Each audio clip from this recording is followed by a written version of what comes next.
Une start-up à l'honneur et la bonne idée du jour est signée Anouk Blanchouin. Bonjour. Bonjour. Bienvenue, vous êtes la fondatrice de Loca Loca, c'est un site de vente de vêtements pour enfants, des vêtements de seconde main. Quand et surtout pourquoi vous l'avez créé? Alors, je l'ai créé l'année dernière. C'est à la suite de mon parcours d'études où je me suis dit, maintenant, dans quoi je veux mettre mon énergie. Et en fait, je ne me voyais pas mettre mon énergie dans autre chose que d'essayer de résoudre un problème de société. Et c'est là où je me suis posé la question, dans quel domaine il y a un impact environnemental fort. Et il s'avère qu'on commence à en prendre conscience. L'industrie du textile est extrêmement polluant, mais aussi a un impact social.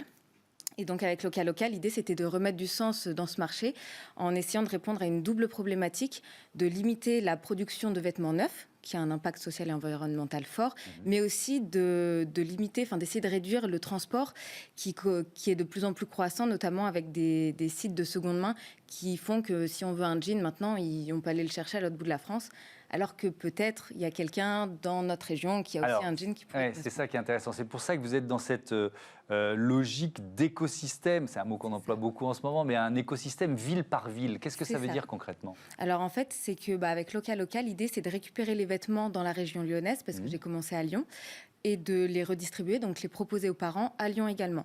Donc là, actuellement, Loca Loca est uniquement présent à Lyon.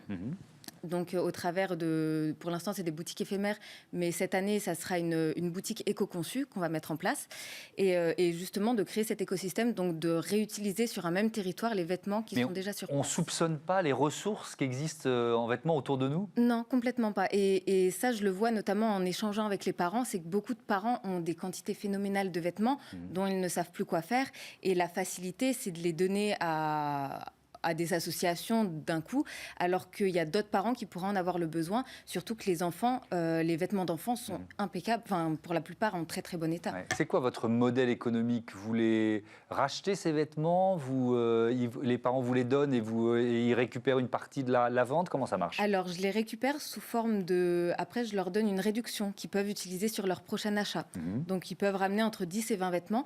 Ça aussi c'est quelque chose qu'il faut assez contrôler, parce que vu que les parents ont énormément de vêtements, nous, on ne peut pas se permettre de récupérer des centaines de vêtements à chaque fois. Donc, c'est de récupérer entre 10 et 20 vêtements en état impeccable et de leur proposer entre 10 et 20% de réduction sur leur prochain achat. Donc, de les inciter aussi à consommer seconde main à leur tour en local. Oui, ça c'est intéressant, parce que l'un des freins, ça peut être un frein psychologique. J'imagine que vous devez lutter contre ce frein psychologique. Oui. Mais je ne vais pas porter pour moi ou pour mes enfants des vêtements de seconde main. C'est ça, et tout à fait. Et c'est d'ailleurs dans l'étude de Xerfi qui est sortie là en septembre dernier, où il disait qu'il n'y a que 20% de personnes qui consomment déjà seconde main, alors qu'il y a 40% supplémentaires à ces 20% qui seraient prêts à consommer seconde main. Mais comme vous le dites, c'est qu'il y a des freins qui font que peut-être les vêtements sont sales ou on ne sait pas la traçabilité. Et avec Loca Loca, c'est aussi ma volonté de créer un réseau de distribution à terme, justement pour rassurer, pour être une marque de confiance, en disant il y a une vraie sélection qui se fait, les vêtements ils sont dans un état impeccable, et puis vous pouvez même vous aussi le voir en rapportant vos vêtements que nous on vérifie et qu'on n'accepte pas s'ils ne sont pas en excellent état. Quelques chiffres sur l'impact de l'industrie de la mode sur Fondation Ellen MacArthur. Un t-shirt nécessite environ 2700 litres d'eau. Un jean, c'est entre 7000 et 10 000 litres d'eau par jean, on est bien d'accord. Ces vêtements qui parcourent parfois plus de 40 000 km avant d'être vendus en France. Et il faut savoir qu'on produit 50 millions de tonnes de vêtements chaque année. Quand vous voyez ces chiffres, Anouk Blanchouin, vous vous dites quoi? C'est urgent de révolutionner la mode? C'est déjà urgent d'informer, parce qu'en fait, moi, la première, il y a 10 ans, je consommais chez des marques de fast fashion parce que j'avais pas l'information.